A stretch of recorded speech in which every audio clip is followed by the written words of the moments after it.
Welcome into Dolphins Today, presented by Conzuri, the height-boosting shoes designed to help level the playing field. 15% off at Conzuri.com/chat. A loaded Dolphin show for you guys this morning. We have the Zach Sieler contract extension, plus what it might mean for Christian Wilkins, the latest on a potential Jonathan Taylor trade, and injury news and winners and losers from the Dolphins preseason finale against the Jacksonville Jags. Let's begin with the news. The Dolphins and Sieler have agreed to a new deal, this breaking earlier this morning. Sieler gets 3 years. Now, there's been a bunch of different reports on the money. I've seen some differing numbers on the base money, on the up to number. Some of it might be adding in the money that was due this upcoming year, and that's how you get to the higher figure. But the base minimum here is going to be $30.75 million, and then there will also be incentives tacked onto that. So you're talking about a deal that's just barely over $10 million per year, half of what the normal market is, or the top-end market, I should say, for defensive linemen. I think Sieler is one of the more underrated players in the NFL among defensive linemen. I think it's a great deal for the Miami Dolphins. Sieler's production has been really good since the Dolphins kind of found him to a certain extent. Very pleased with his impact. He is now going to be one of your core pieces of your defense with some question marks elsewhere we'll get into here in a little bit, both with Wilkins and your depth overall. So the contract details that we know of, we know it's $3 million. We know the guaranteed is $20 million. We know the minimum base money is $30.75. And I've seen differing numbers on the max money, as high as $38.65, some more $37, $36 million. So there is some conflicting info out there. We'll figure out exactly what the numbers look like, but it's the up to, it's the incentives. Things are always weird from that perspective. But you're talking somewhere between $10 million per year, $12 million per year. That's a very good deal for the Dolphins and for Sieler. So grade the extension, A, B, C, D, or F. Head down to where else but the pinned comments on today's show. If the ad comes here on YouTube, take advantage and go vote. A, B, C, D, or F. Now, the big question that comes immediately out of this, what does this mean for Christian Wilkins? He's been holding in for the Dolphins while he looks for his own extension, and the Dolphins have just signed his running mate along the defensive line. That's interesting. I think there is a big difference right now between what Christian Wilkins wants, probably top end of the market money, and what the Dolphins have been willing to make. He's under contract for $10.7 million this year. He's not going to pass that holdout. That's just stupid. Franchise tag next year is going to approach $21 million. Which is maybe why Wilkins can afford to wait there. You need him out there this year. I am a little bit worried after this deal about the future of Wilkins up front. I would simply pay him as well. Let's move now to Jonathan Taylor. Some updates on this front. The Dolphins are in the mix for Taylor. They have made an offer. The Colts have said no, at least for now, to said offer. The Colts want a first-round pick or equivalent first-round value, and I think they could get a second or a third, which I bet is somewhere along the lines of what Miami has offered there. But the deadline's approaching. They've set a deadline for Tuesday to make a trade for Taylor, and there have been several teams linked, various levels of alleged interest involved there, differing sources, some more credible than others. Denver, who seems to get linked to every back despite having Javonte Williams, Samaje Perine. The LA Rams, who they're in on every trade they call. I think that's more what's going on there. The Bears, allegedly called. The Eagles in the mix there. All of this for a player who has been really good in his NFL career. Has been a high-end impact piece, but might not always be valuable because he's a running back. That raises the red flags there. So Taylor's status for Miami will remain up in the air moving forward. More to come on today's show, but first, it is presented by Conzuri. Have you ever wished you were a little bit taller? Maybe you matched on Tinder, but a profile says must be over 6 foot. Maybe your date wants to wear heels, but can't because it'll make her taller than you. Not to slander my boy Willie Finns, but he's not exactly the tallest guy out there. We have short kings like Will cover with today's sponsor, Conzuri. They make shoes that can make you up to 2.8 inches taller without anyone knowing.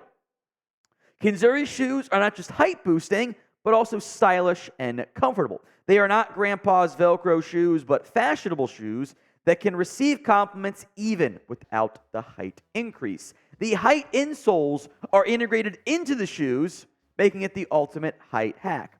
For a limited time only, you guys get 15% off your order at Conzuri.com/chat. The site is already 30% off, so with our link, you get an extra 15. If you're not mathematically inclined, that's 45% off your entire order. Support our show. Check them out at Conzuri.com/chat. Life is short, but you don't have to be. Get a little high with a pair of Conzuris. Links in the comments and the description of today's show. Back to Jonathan Taylor here. Look, he has played very well. He was very impressive in 2021 in particular, was really good in 2020, had a down year in 2022. And I do want to mention this, even though I suspect it's going to be more of a leverage thing. Jonathan Taylor has not practiced all camp. He's been on the PUP list with an ankle injury. He had a problem last year where his ankle was banged up. Plus, you have to pay him because he wants top-of-the-market money. He's going to want at least more than what Josh Jacobs got, probably even more than that, since he's looking at a multi-year deal. And as you add years to a deal, the money goes up per year. The rough rounding number, add about $2 million per year for every year you add to a contract. That's how the ascending flow will typically work. So you want a 4-year deal for Taylor. He's probably going to be asking for 13, 14, 15 million bucks at minimum. That's a lot. So would you trade for Jonathan Taylor? Y for yes, N for no. Please sound off for me in the comment section right now. It's a Y or N. We will go somewhat more rapid fire here than we would normally do on our winners and losers. Game was cut short as the Dolphins lose to Jacksonville 31-18. It was cut short, unfortunately, due to injury, as Daewood Davis suffered a very scary injury. Game was ended after it happened. He was stretchered off the field. Only good news to report this morning. Dolphins had announced last night he is fully conscious. He has movement in all of his extremities, and he is out of the hospital, and he will travel home with the team today. So sounds like one of those concussions where the player gets knocked out. NFL has been ultra cautious, especially since it is the preseason. Good news there, though, on Davis. What might not be good news is on Elijah Campbell. He left the game with an apparent right knee injury, had to be carted to the locker room. He had the towel over his head, which is normally a sign for players upset. He's unhappy, and it's bad news. Campbell was going to make this roster. With Brandon Jones not playing either, the safety room is just uncertain at this stage. Salvon Ahmed, meanwhile, also at the game with apparent neck/head injury. He cleared all the neurological testing, which I think they were maybe worried about a concussion. Maybe there's a neck strain involved. Who knows? But sounds like mostly good news on that front. All right, on to winners and losers from the final preseason game here. Mike White did not play. As we will get into more in depth on the loser side, unfortunately, Skylar Thompson looked really bad. And that sets up Mike White to, despite not even playing, be your backup quarterback, as Thompson's been a roller coaster this preseason. All right, your biggest winner who did play, or at least one of them, Chris Brooks. With Devon Achane out, Salvon Ahmed out as well. Myles Gaskin did play. He didn't look that great there. I think Chris Brooks is a better runner right now than Myles Gaskin is. He had 6 carries, 33 yards, 2 touchdowns. Also caught a pass for 10 yards, by the way. His long was 13. Just churning out solid runs right there. Now, assuming Ahmed's healthy, I don't see a path for Brooks on the 53-man roster. No one wants him to get claimed. That's how this always tends to go. But we are now in, you can't cut him, he's going to get claimed season. And 98 times out of 100, that dude makes it to your practice squad. Everybody has their Chris Brooks. Hey, we were really impressed by him. We hope he does not get claimed. and they normally don't. So will Brooks make it to the practice squad? 1 for yes, 0 for no. Get those comments, or get the votes in for me in the comments. I've mostly ignored River Craycraft this preseason. We've mentioned him in passing as guys behind Cedric Wilson, behind, Robbie Chosen. But Craycraft was great tonight. 5 catches, 5 catches, 52 yards on 8 targets, and unlike Robbie Chosen in particular, who we'll get to, he does offer special teams value. And with all the injuries kind of going on, some of your back-end roster players, that special team stuff matters. I would not be shocked if in the end he makes the 53-man roster. Now, we will have all the news you need to know on roster cutdown day, which is rapidly approaching August 29th. You'll start to see more cuts over the next 48 hours, of course, as well. Hit that sub button, youtube.com/Dolphins News. Number 5, Isaiah Wynn, the left guard. He is ahead of Liam Eichenberg. Simply put, we'll keep it short, I think Wynn is going to be your starter there.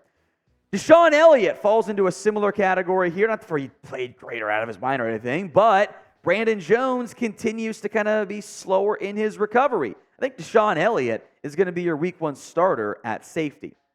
So the preseason is now over. Who is your biggest winner?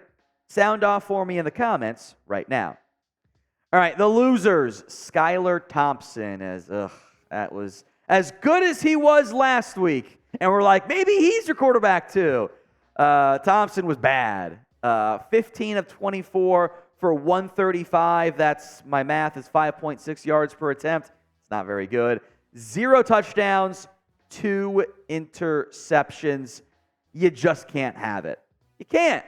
Can't be turning the ball over as frequently as Thompson did in the preseason. It was a rough showing in a game he could have taken control of the quarterback 2 job. Instead, he might have lost it. Robbie Chosen, next up here. 3 targets, 1 catch, 15 yards. He has been anonymous in the preseason. His contract has no guaranteed money. He is firmly on the bubble. Connor Williams, my brother, please stop snapping the football over your quarterback's head. You're marching down the field. Tyreek Hill makes nice 32-yard catch and run. Next play snapped over. That's a 25-yard loss. Come on. Or 15-yard loss, whatever it was. You can't do it.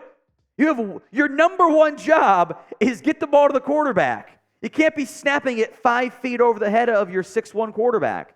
Can't do it. Be better. You want a new deal? Snap the ball first.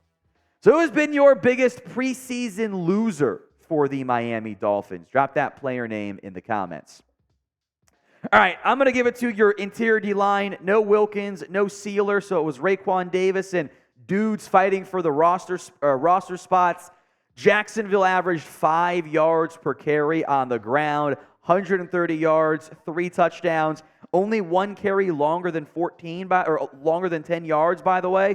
Consistently just getting chunks of yardage every time they ran. It's actually even brought down a bit by backup quarterback Nathan Rourke having 2 carries for 5 yards. Like ETN, 5 yards carry. Tank Bigsby, 6.2. JaMychal Hasty, 8. Dearness Johnson, 4.3. You don't have great backups. Might have to come from elsewhere on your team. Finally, and unfortunately, Cam Smith. Vic Fangio's made the comment of, you just can't be having mistakes out there and killing us. And Cam Smith bit on a double move that led to a 74-yard touchdown catch from Tim Jones in I believe it was the second half, if my memory serves me correctly. Can't do it. Got to be better. He'll be on the team, but there's still plenty of room for him to grow.